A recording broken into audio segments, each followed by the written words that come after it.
Welcome back to Big Tent.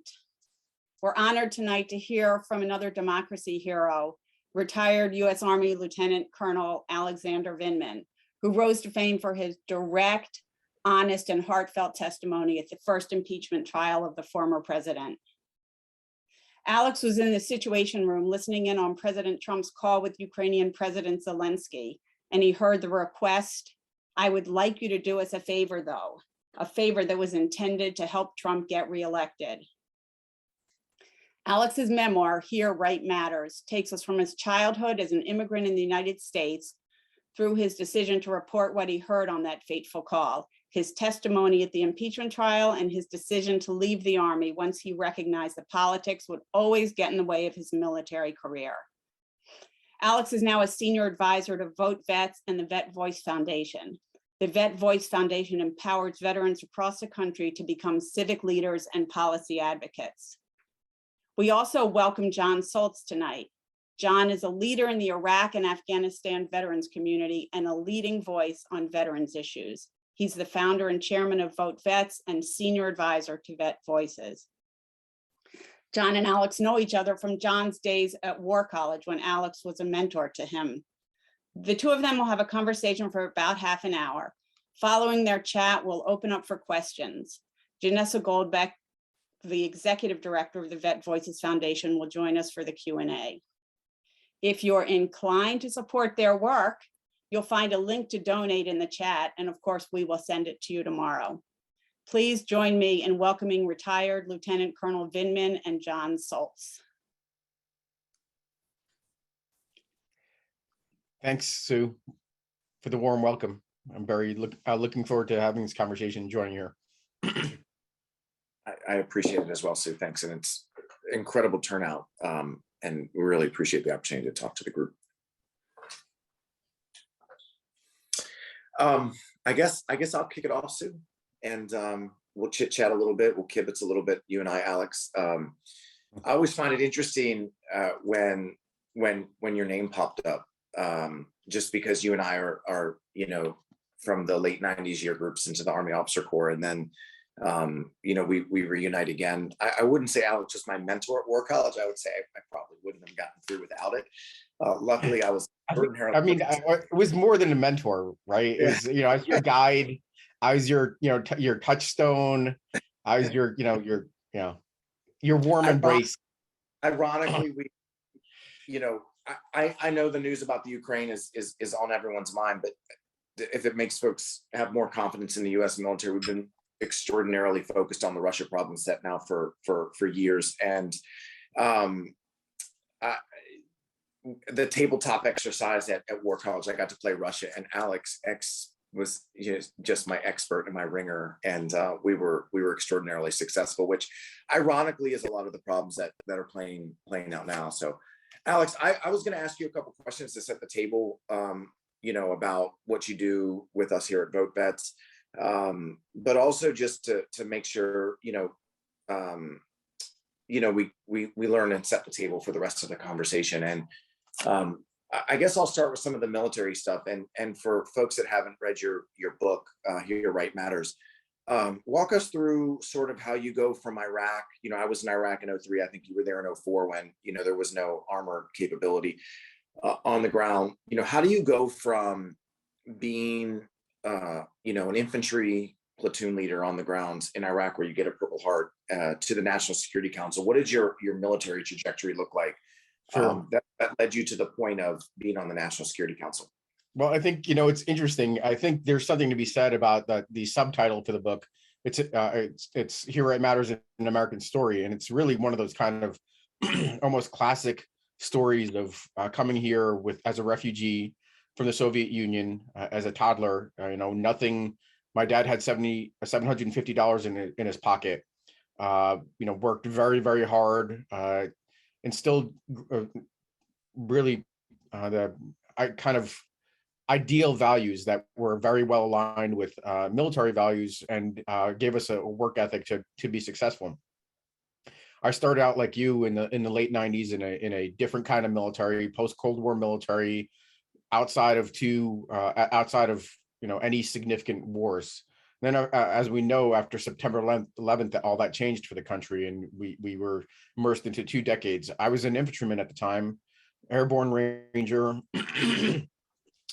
a staff officer at the time, working in some of the hotspots in Iraq, and honing the skills to try to continue to contribute to U.S. national security in increasing ways. After finishing up with the Iraq assignment, and taking command of an infantry company, about 170 folks, I was then selected to be a foreign area officer, somebody that an expert, supposed to be an expert in a regional area. I had 4 years of practice doing that. Went to Moscow for 3 years. Fantastic opportunity to really kind of play in the big leagues, facing off against the Russian security services, honing a deep understanding of what Vladimir Putin's doing, how he's reshaped and reformed the military, and applying that to the Pentagon to help the Pentagon understand the Russia threat. This was right after the first major offensive against Ukraine, the annexation of Ukrainian territory in Crimea, and then being selected to join the White House and the National Security Council.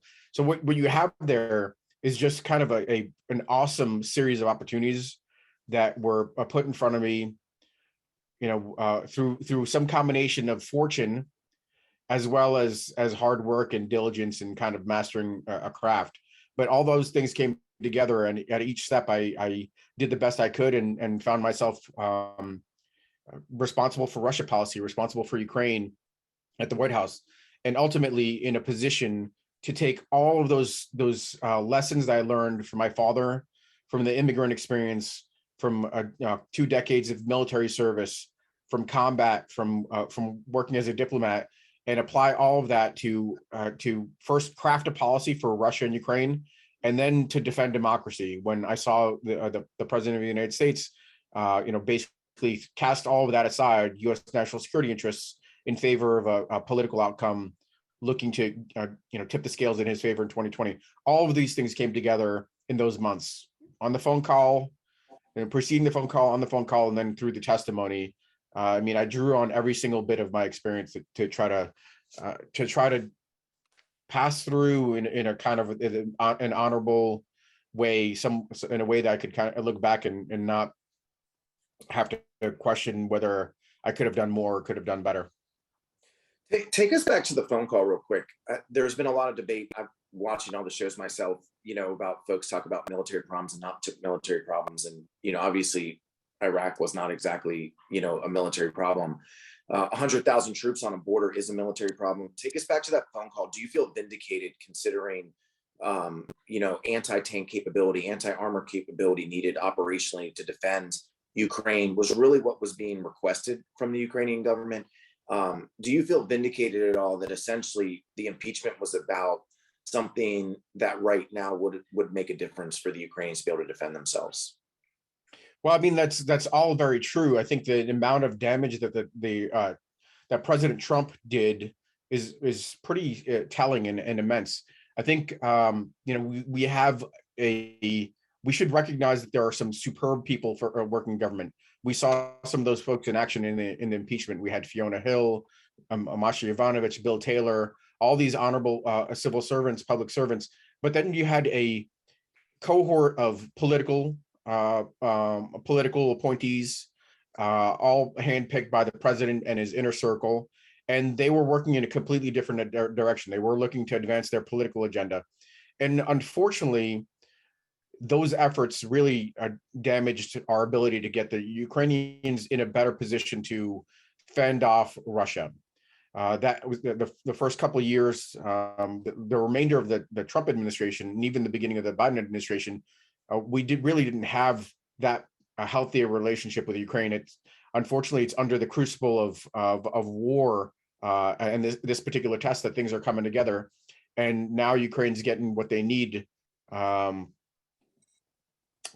It's just kind of difficult thing to accept that the president of the United States, kind of is indirectly responsible for what's about to unfold in Ukraine and the countless lives that are going to be lost. Talk to me, because a lot of people around me always ask, what's it like to work in this field? When you got called to testify, right, about, here your whole life you've been an apolitical individual who is an expert on Russia-Ukraine policy. Were you taken aback by the amount of pressure you were under and your family was under? What is that like for folks to hear what it's like to get on Trump's bad side? Obviously, I'll put in context that you were removed from the 06 promotion list, which is the rank for colonel, which is absolutely terrifying to me that the president can go down and remove officers at will. What was that like for your family? And were you disappointed that the chief of staff of the Army did not back you? And I know that's what reunited you with VetVoice, but were you disappointed that there weren't more folks out there supporting you in that process? I think it's because I wasn't a political actor, wasn't even savvy at kind of like navigating some political bureaucracy. It's not that necessarily I didn't understand it; it's that I didn't care to play in that game. And on that, and I, lived my life and try to make decisions in a different way. So it was rather shocking to, not have the institution that espouses these values of loyalty, duty, respect, selfless service, honor, integrity, personal coverage. It starts with loyalty, not show me the same kind of loyalty that I was showing the military, was showing the United States. And that was probably one of the biggest challenges. It was the challenge of not being able to defend myself, because as I would just be inviting additional scrutiny, inviting additional attacks, making my tenuous situation in the military, when I still thought I had a career, more difficult if I were to punch back, and just sitting there and taking abuse and not have anybody weigh in on my behalf from that military leadership. And fortunately, we have VetVoice that you lead. VetVoice takes on the character of its founder, of its chairman, of its leadership. And I think VetVoice is frankly very, very lucky to have you, John. You make some bold, decisive decisions based on what you think is right, and you came in and started swinging and defending me. And I'll tell you, that was enormous. Being in a kind of a beleaguered state, having VetVoice in my corner, and punching back when I couldn't was greatly appreciated. And I'm grateful for that. So thanks. Yes.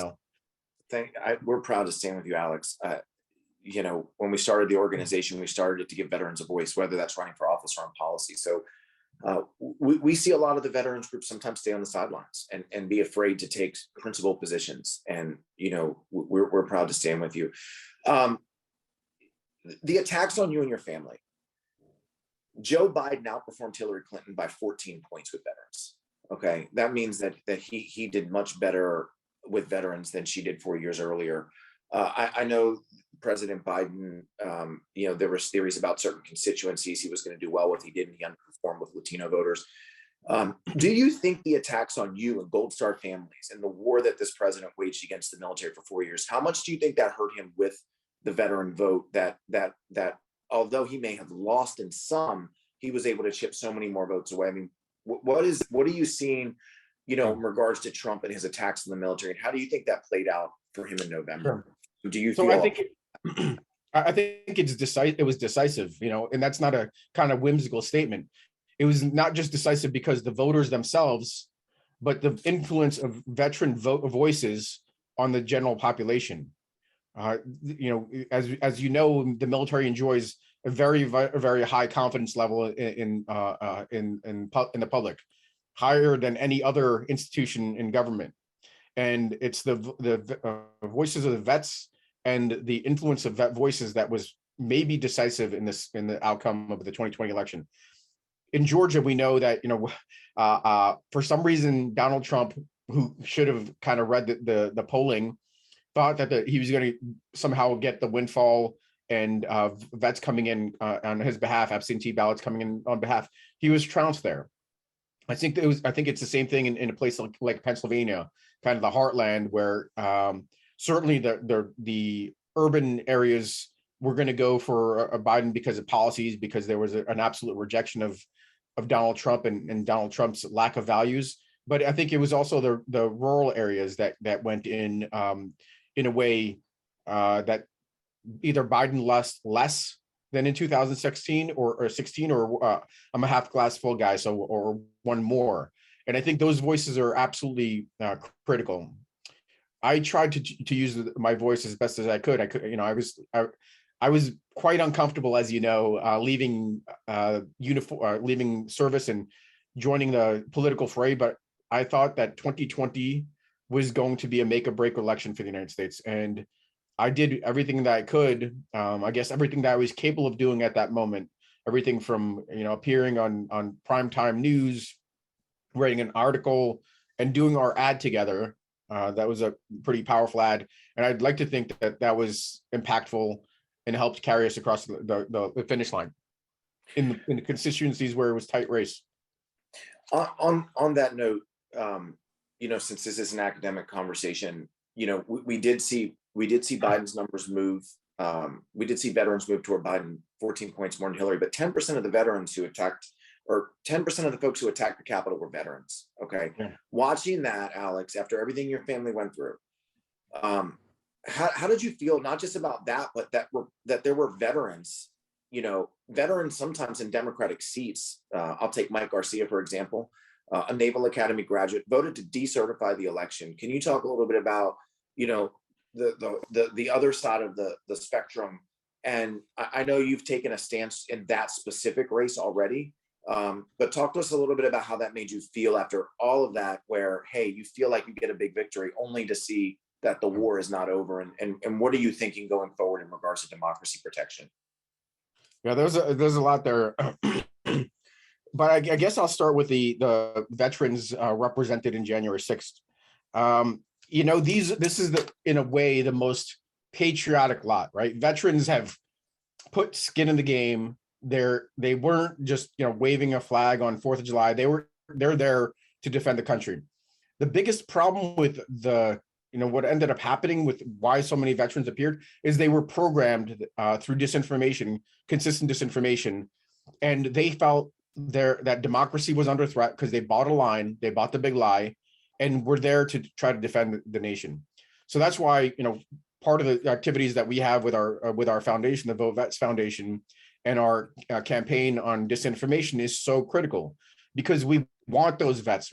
These are honorable folks. A lot of them are honorable folks. A lot of them served honorably, and now they're subjected to propaganda and react to that propaganda. And I think that's the way I kind of look at the vets that participate in January 6th. Now, of course, there are consequences, and they have to be held accountable for their actions, but they're the tip of the iceberg, and we just need to make sure that we talk to our vets and kind of explain to them the reality of the situation and try to get through to them. With regards to guys like Mike Garcia, that guy should know better. He's not like, somewhere in the middle of the country, kind of dialing in, looking at Fox News and picking up program. He's inside. He understands what's going on. He understands it was a big lie. And joining the insurrection caucus, that fires me up. That guy right there and his ilk, all of those folks that swore an oath to the Constitution in uniform, or from the national security community, or any of these office holders that failed to live up to their obligation to support and defend the Constitution of the United States against all enemies, foreign and domestic, we need to get rid of them. We need to vote them out, and that's why I'm supporting Quay Courtley in that CA25 race, because he's an easy target. That's a particularly easy district. I think it's a Biden plus 12 district. There's no reason that a far right Republican insurrection caucus guy should be in that seat, and I think that's a good one.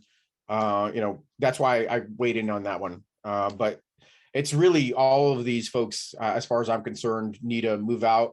And it's not a political thing. I mean, I think that even the short conversation that we're having now, it's about democracy. It's about protecting this country. It's about national security. It's not necessarily about like a progressive, for me, it's not about a progressive platform.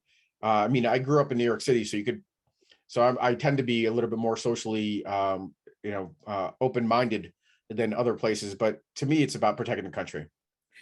Yeah, I agree with you. no matter what happens this cycle in regards to who controls Congress, the Battle of Bunker Hill was a Pyrrhic victory for the revolution, and it let people know that that the colonists were going to fight. And if we're going to protect democracy, which is what our military does, protect and defend the Constitution of the United States, knocking out people that are in districts that should not have voted to decertify the election, no matter who takes control of Congress, is a bipartisan problem, right? Because if Republicans know or Democrats know that decertifying the election is going to cost them their seats, they're no matter what side you're on, they're not going to play ball. So let me come back. John, actually, I want to come back on that one, because what you just articulated is a particularly powerful view on, if we want to have a two-party system, if we want to have Republicans that are going to be offering ideas and competing for ideas and competing legitimately for kind of office, because that's what democracy is. These elections are exchanges of ideas. The better ideas should win. And if we want a Republican Party like that, we need to make sure that that the folks that didn't live up to their obligations aren't there, and that honorable Republicans come in, because this is it's the party of Lincoln, remember? Yeah. So it shouldn't be like that. Let me come back to my last question, and then I think I'll pass it back to Sue. But I wanted to transition back to today on the Ukraine. Everything inside politics has always been debated in terms of Iraq or Afghanistan, forever wars, all of these things. What are you seeing right now in Congress, and what are you doing? I know you're working with our organization to lobby Congress on what we can do right now to prevent a war with Russia. And where do you see the gaps that currently exist in knowledge in this space? I know that there's some stuff you're working on with Janessa, with the foundation, to fill some gaps in from a policy standpoint. But it seems like, from what I see dealing with members of Congress, there's a lack of knowledge on Russia and Ukraine compared to Iraq or Afghanistan. What do you think the policy should be right now? And what are you building programmatically to fill some of the gaps that you see as one of the leading experts in the country on these issues? So, I think lobbying is a dirty word. I don't think of what I'm doing as lobbying. Advocate. So, it's interesting. Even before we kind of started working together more closely, I've been writing and researching this topic. My dissertation, which I'm defending in May, I turned the first half of it in yesterday, by the way, is on this topic of U.S. relations with Russia and Ukraine. So I've been thinking about this, in a really detailed, deep manner for some time.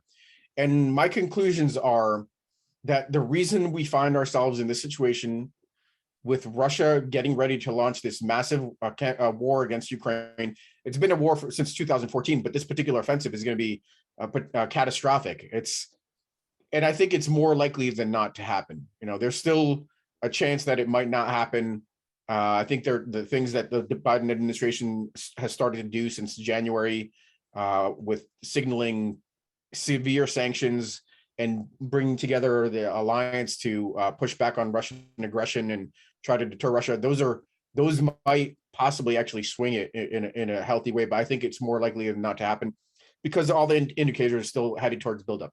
But the reason that we're here is because we have failed to live up to our values and have not paid attention to a rising authoritarian Russia for 2 decades. The bill is now coming due for not taking a principled stand when Ukraine had its revolution in 2014, the Orange Revolution, and we kind of turned a blind eye to Russia's machinations. The will of the Ukrainian people actually ended up coming through.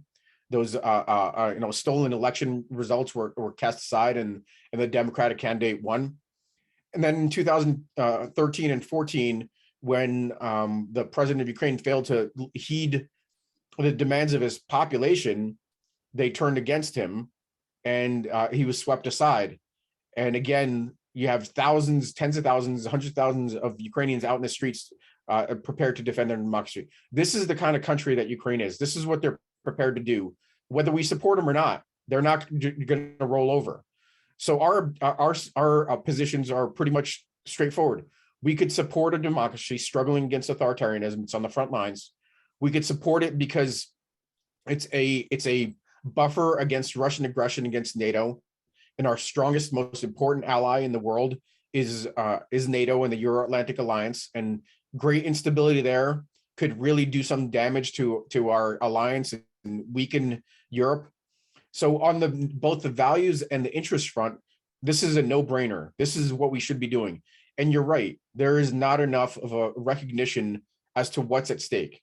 It's not just like, it's a struggling democracy, 30-year-old democracy that's in play. It's a much broader issue of democracy around the world. A democracy is back on its heels, under assault from the China alternative, from the Russia alternative, and it's that, and it's just concrete national interest things like European stability, our trading partners, our leverage, and our bedrock for our competition with China. So those are the things that I try to communicate to.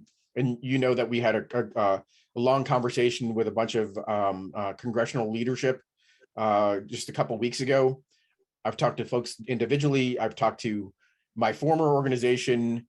I've talked to all my former organizations on a kind of on a consultative basis to try to help them come up with some good ideas on how to avoid this major war that's shaping up.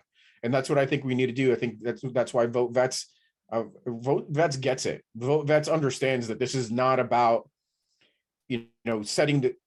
moving us towards war. This is about avoiding war and keeping the U.S. outside of war. It's the prevention, the ounce of prevention here that could keep us from being in a situation where something even more important than these vital interests that I discussed are in play. Maybe it's the U.S. It's the next time it's NATO Article 5 because we failed to warn off Russia now, and at that point we have a direct obligation. Otherwise, our alliance structure falls apart. So it's about warning off and preventing war.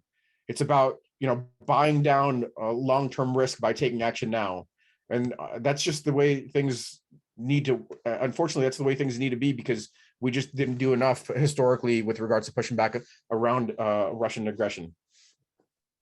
Yeah, Alex, I agree with you. I mean, I think the war college analysis would be ends, ways, and means. And I think everybody wants an end that says, we hope that this frozen ground doesn't, stay frozen long enough that Putin can take his mechanized army across it. But I think we view these troops to reassure NATO that Trump took out as a way to help deter Russia and change the calculus. So he doesn't, take the Suwalki Gap and cut us off from the Baltic. So I think that's, what's different.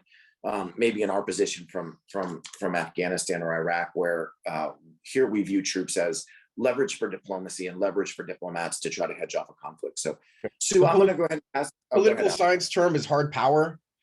You have hard power and soft power. You have diplomacy, but diplomacy is backed up by the threat of economic sanctions, the posturing of U.S. forces.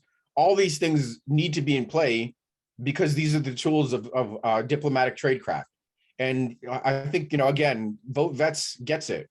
It's the things that we need to do now to avoid being drawn into a confrontation like we did twice in the 20th century. In World War I and World War II, those flashpoints resulted in world wars. Now, I think that, it's hard for me to imagine that, Russia and Ukraine unfold in the same way, but it's going to be a catastrophe. And there are going to be spillover effects. They're going to be spillover effects because the Russians are going to attack with cyber tools.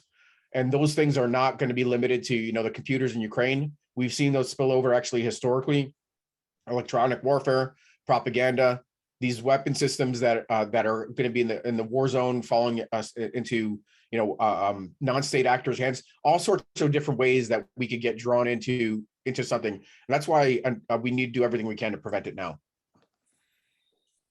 Sue, thank you, Alex. So I'm going to go ahead and pass this back to you. I can see all these great questions coming in, and Alex, thanks for getting this started. Yep, so many questions. But before we get to the questions, maybe John, you could just talk for a minute about why you started VetVoice and the journey you've been on with VetVoice, and then maybe Alex talk about your involvement with VetVoice, and then Janessa just a minute about the VetVoice Foundation, and then we'll get to these questions. And everybody has agreed to stay on for an extra few minutes in case we don't have time to get to them in the next 25 minutes. We have plenty of time. We can stay and answer questions all night. Yeah, I'm John Stoltz. I'm the chairman and co-founder of VetVoice. We started in 2006. I think, my story is one of, like Alex, I was an armor officer. I went to Kosovo first in 2000. I went to Iraq in 2003. I think for me, my experience in Iraq in 2003 was the transformative event of my life. Everything that I've done since then is based on how I've reacted to that experience. I was very much in support of the war when I went, and when I came back, I didn't feel that way anymore. I didn't feel necessarily connected to traditional veteran service organizations. They were unwilling to take on some of the issues that I felt were important. I ended up going to the VA. I walked into the VA in 2004. I was having a hard time. And at that point, I think President Bush was closing the VA hospital. And I ended up trying to go to a press conference where they threatened to arrest me. Basically, I just went in and I wanted to ask my senator why they were closing the VA hospital. So I went across the street and I had my own press conference. And, that was the art of VetVoice. How do we give veterans a voice in politics? And we started VetVoice in 2006 to help veterans have a voice in elections. But that very quickly has turned into giving veterans a voice in politics and policy in their community. And today that's, 1.5 million people who've opted into our organization traditionally because we like to take on issues, whether it's Don't Ask, Don't Tell repeal or why women are already in combat and they should be allowed to be in combat roles. But we tend to give veterans a voice, not just in elections, but basically in every issue that traditional veterans groups avoid, including defending Alex Vindman. Yeah, so I think my journey with VetVoice is much more recent, and I'll be brief, but I think it started, frankly, with my increasing political awareness, domestic political awareness, and VetVoice coming in to support me when the other veterans service organizations were on the sidelines, concerned about how they might be attacked by the Trump administration or concerned about how this might affect their policy. VetVoice took a principled position, which I appreciate. And I think that after I left uniform, I connected with John, and we decided that, I told him I wanted to do something impactful going into the elections because I thought that another 4 years with Donald Trump would be a disastrous for U.S. democracy. So we came up with this idea of doing a ad. Really, it featured my lovely wife Rachel. She was the star in that ad. It was kind of like a potted plant, but it's okay. And then we worked on that together. And I think as we approached the 2022 election, I wanted to continue to try to do something impactful. John made the point that the war is not over. It's not. Each one of these elections for the foreseeable future, again, are going to be either another step towards authoritarianism or a step back towards the democracy and U.S. values. And I wanted to do something with John and the team, excellent team he's got there. And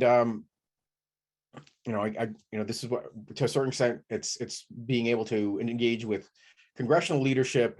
It's being able to engage with the community of interest, like this big tent or event we have tonight. It's all these types of outreach to try to be impactful, because it's one of the things I'm committed to doing.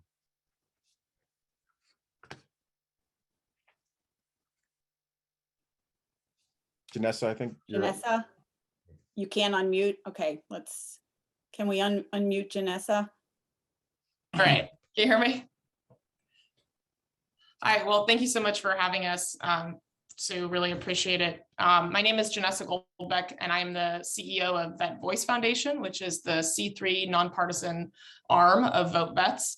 And VetVoice and VetVoice and I have a long history. I started my career as a human rights advocate in Washington, D.C.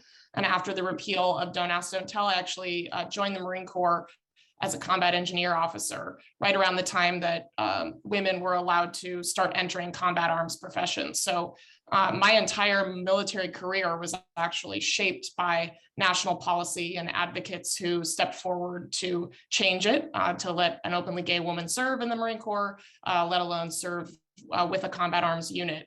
So I know firsthand how impactful national policy is on people's individual lives, and also how important veterans' voices are in impacting national policy, whether that is directly related to veterans in a very obvious way, or on things like climate change or protecting democracy, ensuring the right to vote and things like that. So it was a real honor to get to come on board as the CEO of this organization. And really, we have three main focuses this year that I think are so critical, and we've touched a lot on in this conversation. One, which I've seen brought up in the chat, is combating disinformation in the veterans and military spaces. We are running a number of really interesting pilot projects right now. We know from our data and from our electoral work that veterans talking to veterans is really impactful, and it can change their opinions and move their course of action more so than any other organization or outside voice. And so it's really important to get our 1.5 million members involved in that fight, and making sure that we're talking to folks who are consuming Fox News or being misled by foreign agents. Our second main thrust is protecting and strengthening democracy. So all of the things that we saw sort of come unshook under the Donald Trump presidency and really come to a head on January 6th, we're working to strengthen and ensure that those things don't happen again. And so you might have seen an op-ed from some of our senior advisors in the Washington Post a few weeks ago or months ago, talking about what could happen if there was a military coup after the 2024 election cycle. Those are our senior military leaders in the press, and we're working to ensure that this story stays in the spotlight and that the Pentagon is prepared to respond. So to do that, we're taking folks like Colonel Vindman and other military senior leaders and really ensuring that they're plugged in directly with elected officials who are currently serving, and that those policy recommendations can be made and actualized in real time, so we do everything we can to prevent something like that from happening. And then the third is, of course, ensuring that veterans at all levels, whether they were junior enlisted or senior military leaders, have a voice in our democracy. So that's training them to get involved in their civic institutions locally, potentially to run for office, and to write op-eds, be part of influencing how policy decisions are made. So it's really exciting work. We'd be happy to chat with you at any point after this, but I encourage you to check out our website, and just really grateful to be here. Thank you. Thanks. You know, when I did my introduction, I said we welcome an American hero, Alex Vindman, but I really should have said we welcome 3 American heroes. So thanks to all 3 of you for your service and just for everything you're doing. All right, I'm going to start with some questions. Keep putting them in the chat. I have a lot of questions here, but we want to get everything answered. Alex, you said you jumped into this work because you thought 2020 was a make or break time for the country.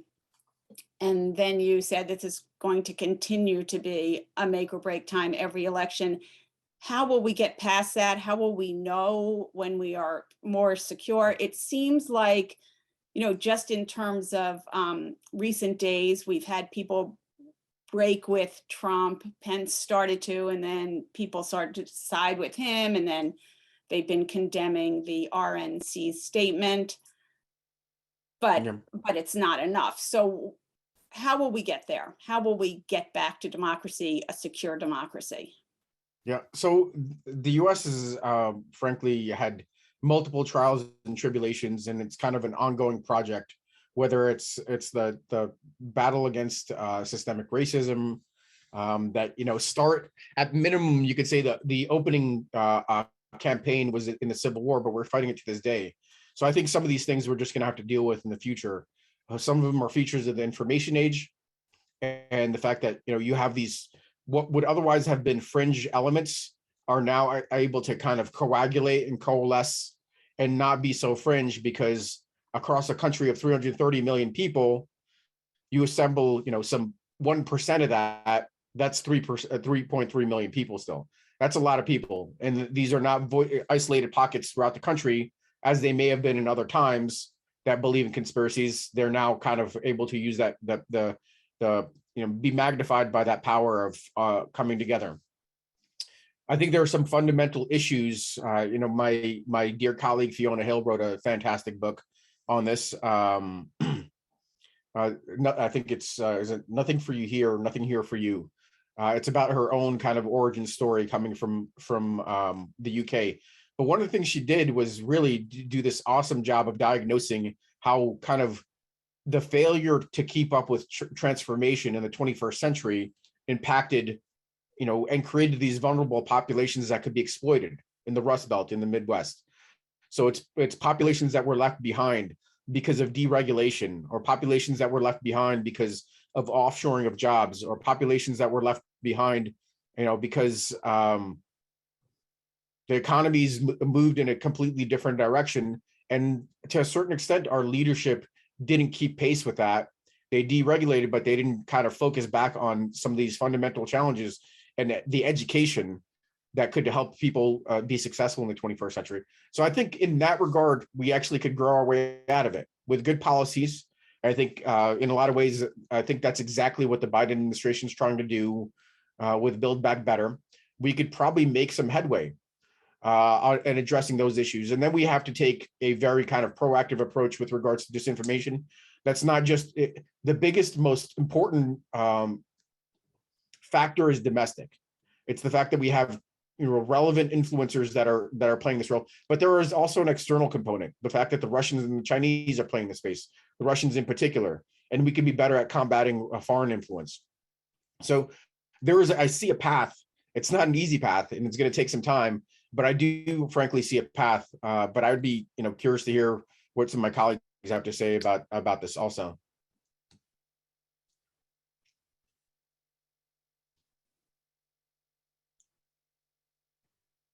I guess is that I can pick that up. I was actually looking forward to hearing Janessa chime in, but today, yeah. Sure. Well, I didn't want to talk over John. Yeah, I mean, I think that's all right. And I recently transitioned out of the military. I got out in 2019. John is still in as a reservist. And so we both have a pretty recent sort of understanding of the forces today, and kind of what senior leaders and leaders all the way up and down the chain of command are up against. I think Alex's analysis is spot on. But the other piece I would just add into that is regulation. Right now, so the social media companies that we have that empower and amplify some of this misinformation and the disinformation, and a lot of the algorithms that once you start down a path, continue to force feed you more and more radicalizing information. We've got members of Congress and senators on the Hill who've never touched this technology. They've not used it themselves, and so we have a real information deficit. So one of the things that we're working to do is to build up that policy expertise to really let the elected leaders know, here are some prescriptive recommendations that can help diffuse the situation, that can kind of turn the temperature down, and make sure that folks are not getting force-fed information that's just going to continue to radicalize them. This is a really personal issue for me. My dad has gone down the QAnon rabbit hole in the last couple of years.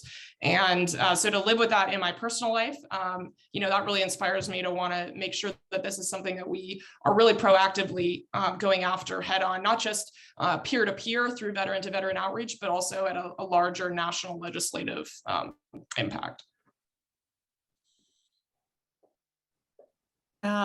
Is the Republican Party redeemable? It's really healthy to have two strong parties, but do you see a recovery for the Republican Party? Or do you think there's going to have to be a new party? I debate this a lot with people because we spend so much money politically speaking. And a lot of the times that VoteVet spends money, we spend money as veterans, not as a representative of the party to certain voters that are more on the fence, right? Not just using data, but paid media. And there's a military term called culmination, right? Where you can only get so far in a battle before you run out of resources and supplies. And the Democrats cannot save the Republican Party, right? The Republican Party has to save the Republican Party. And the question for Liz Cheney and Adam Kinzinger is, do they look more like Rogue One, or are they going to look like Return of the Jedi? And I wish them luck, but they're the Republican primary for president is going to play a large role on the future of that party and who controls it, because we could see Trump lose and Trumpism live. And so I think, we certainly have been willing to work with groups that have switched sides and operatives that have switched sides on regards to Trump, more than many Democratic groups have. But the destiny of the Republican Party is a war from within, in my opinion. And I don't see how Democrats can, interfere in Republican primaries in an effective way that would change the outcome of their future.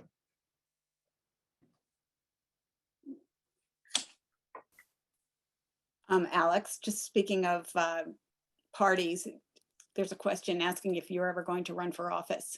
Have you thought? I'm sure people have encouraged you. Have you thought about it? Might it happen? I mean, anything is possible.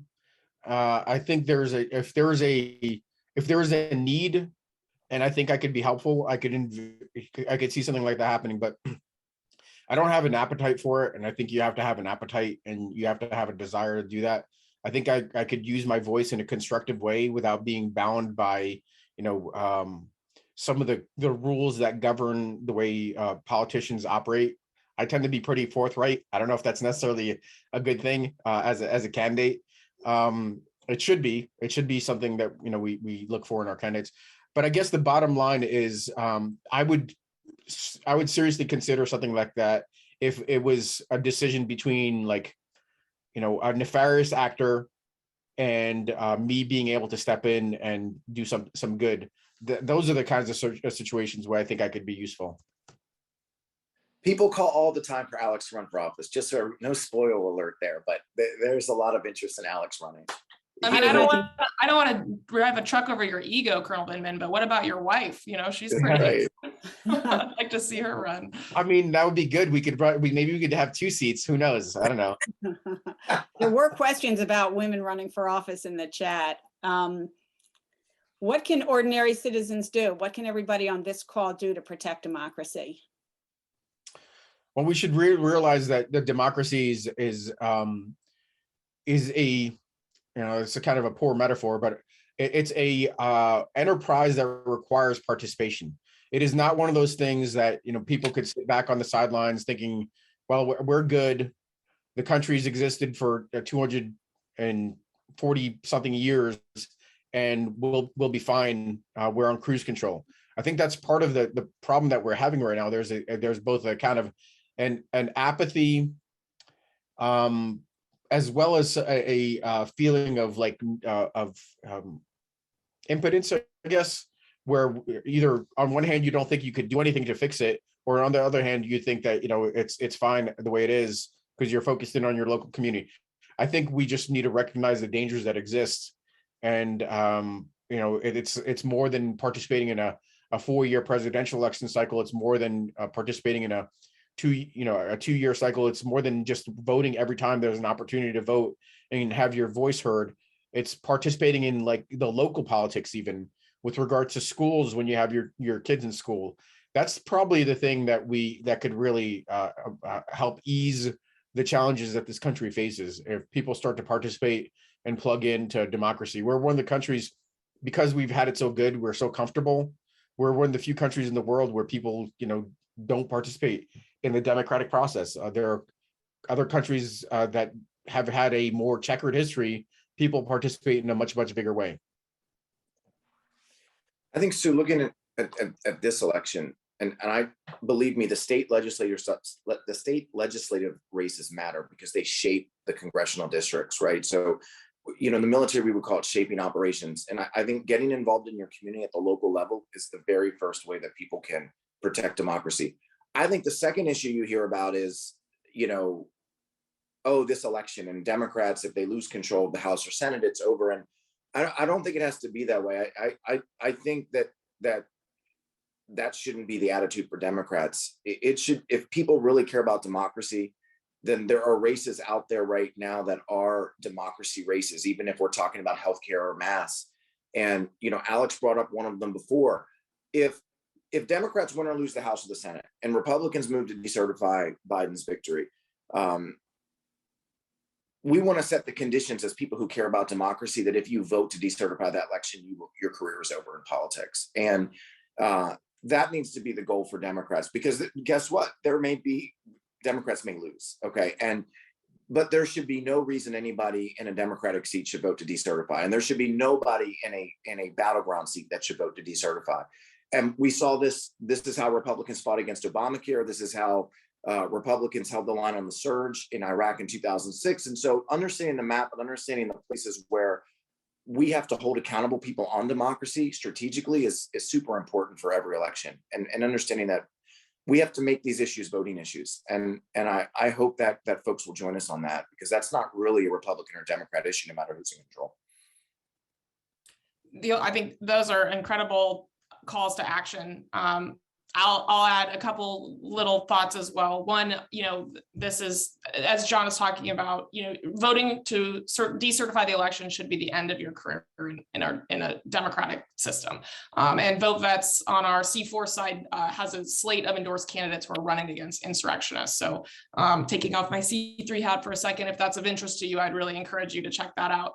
I think that a lot of folks underestimate how impactful small actions can be, whether that is writing a $250 check to a local candidate. You might not be ready to run for city council yourself or willing to put yourself through that.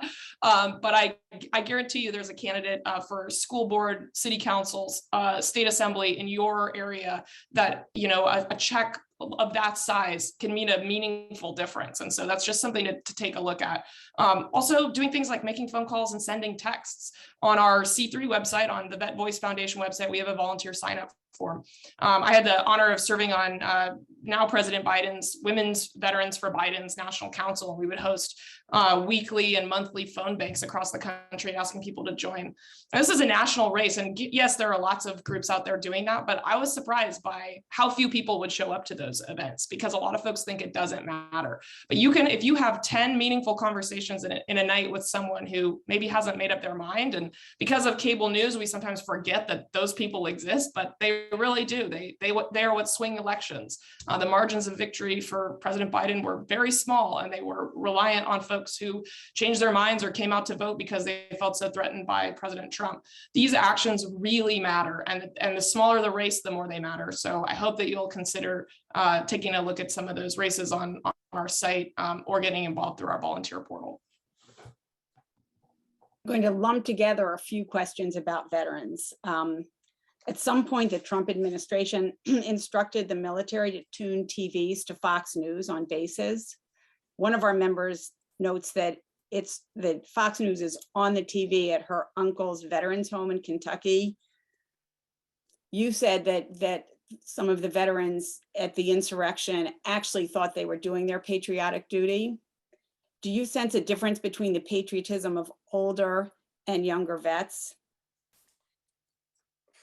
That's a lot of questions.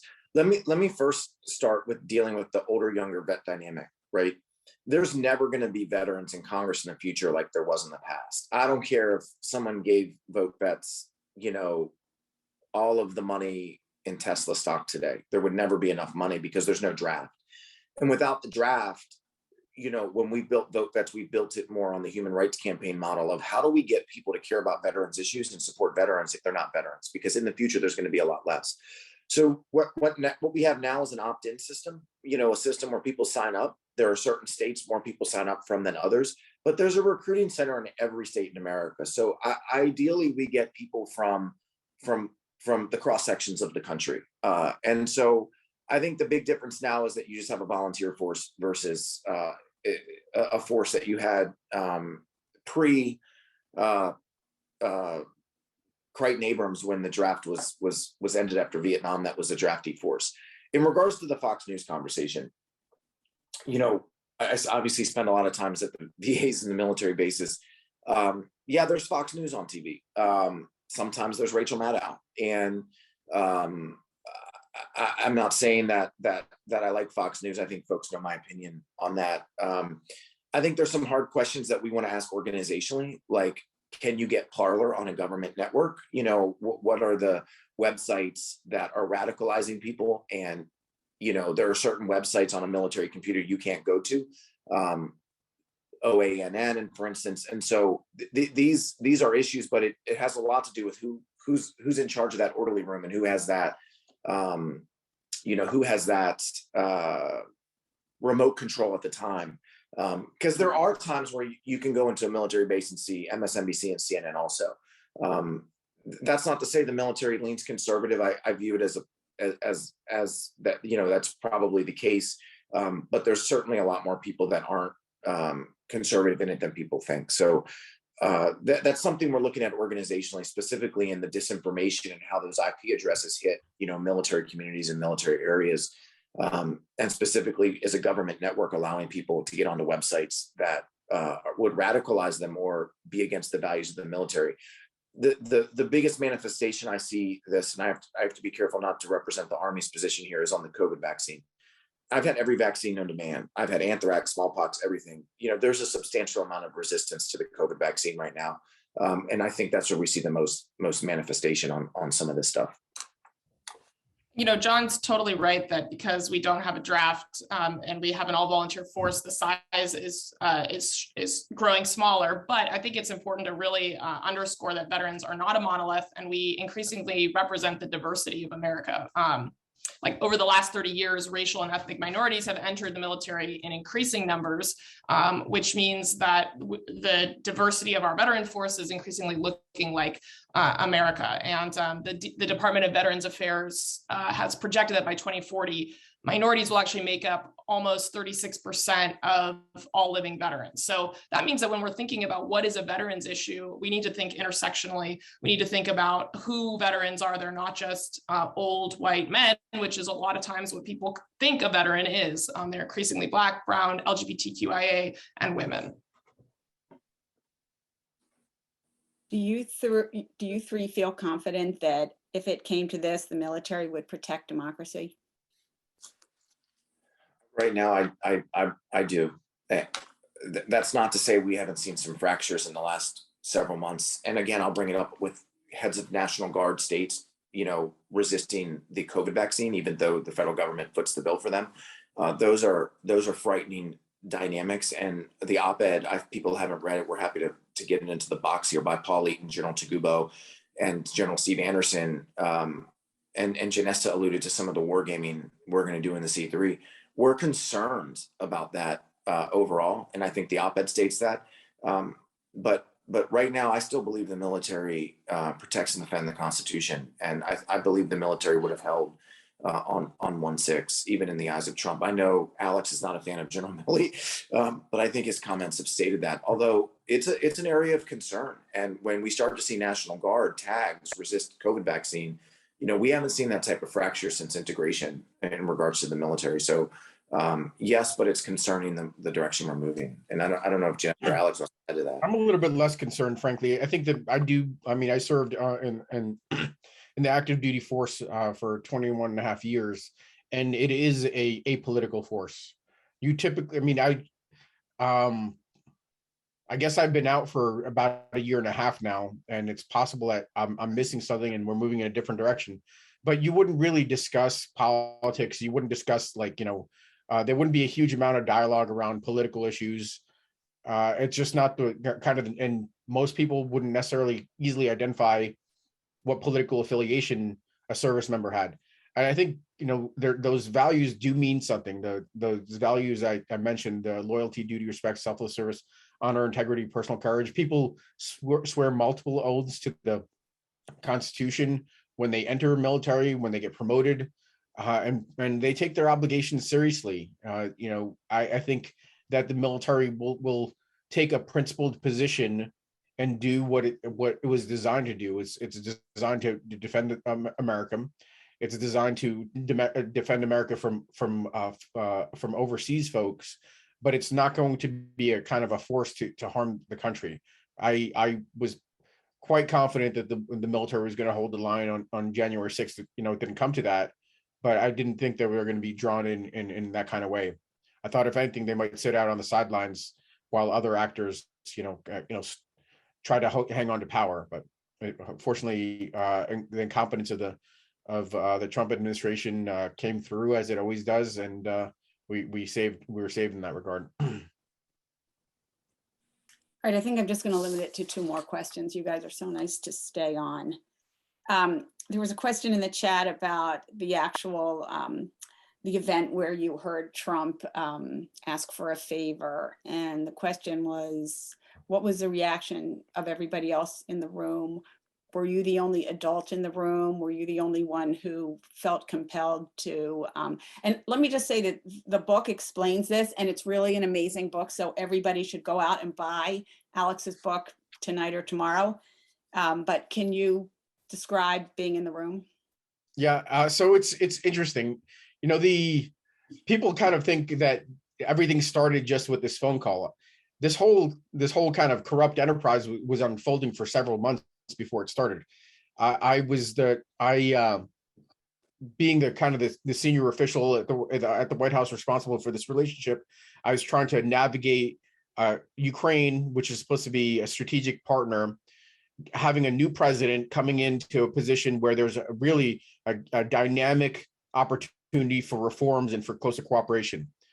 And at the same time as, you know, I was advancing this policy, this kind of completely aligned with what the president had written into the national security strategy, what senior officials up and down the chain of command had agreed to. I slowly started to kind of experience this creep in of a corrupt enterprise. And, you know, it started with Don Jr. and Rudy Giuliani piping up and getting Masha Yovanovitch fired, denouncing Ukraine as the corrupt actor, as somehow being responsible for 2016 interference.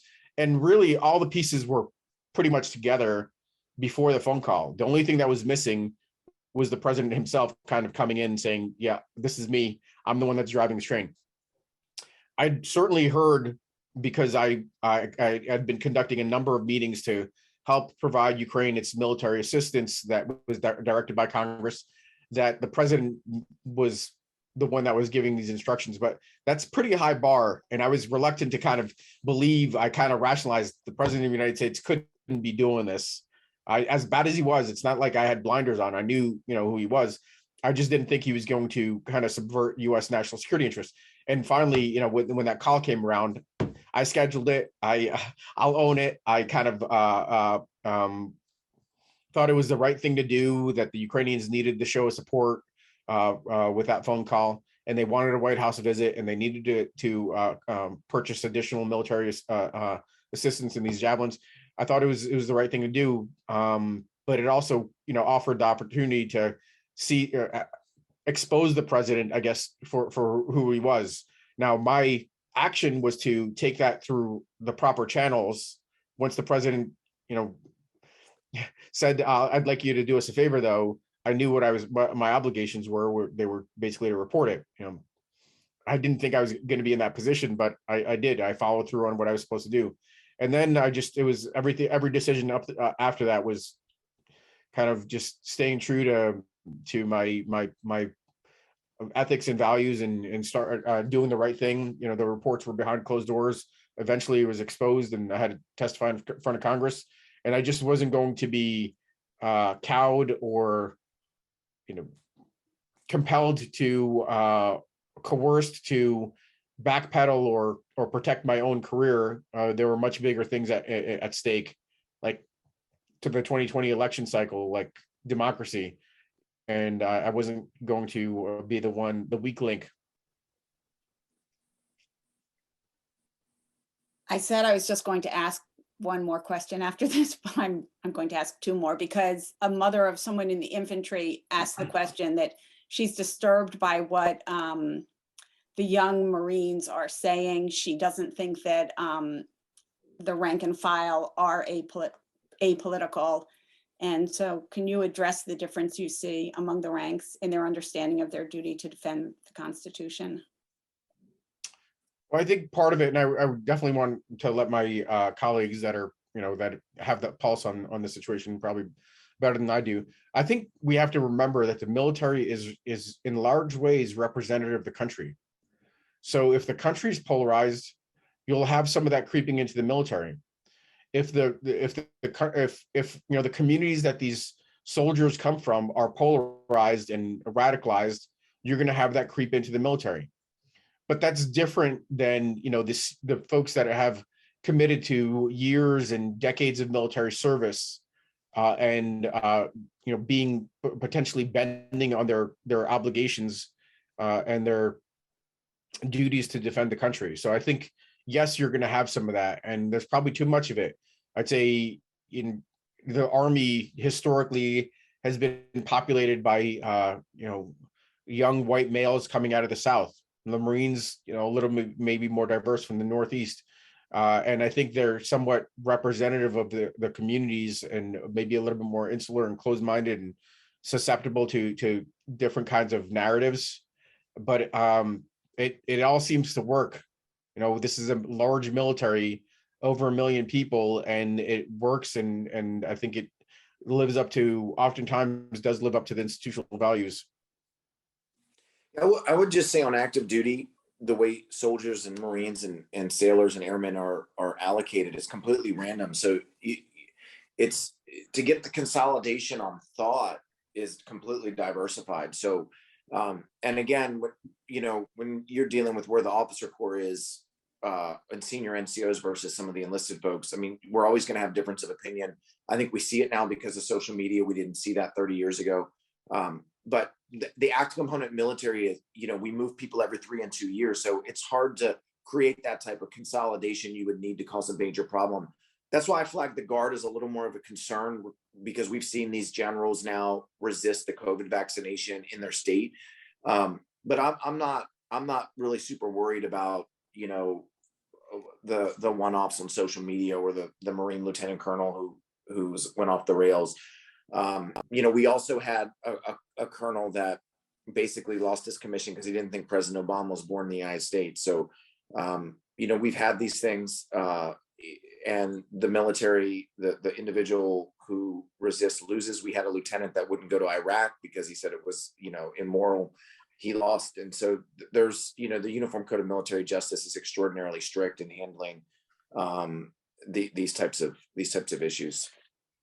I certainly agree with the statement that the troops are reflective of America, and if America is deeply polarized, there will be some of that division within the force. Overwhelmingly, the military is made up of young men and women who are committed to the values that our service branches espouse.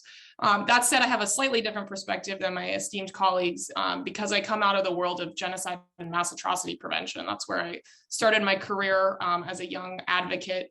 And some of the trigger warning systems that we advocated to put in place domestically to take a look at mass atrocities abroad, when applied to the United States now, are pretty alarming. When you look at some of the factionalization that's happening, the depolarization, our different media silos that folks are in, and the fact that we have seen some really senior leaders publicly call into question our democratic system. So I think it's, I have a lot of faith in the force. I have a lot of faith in especially our young enlisted young men and women.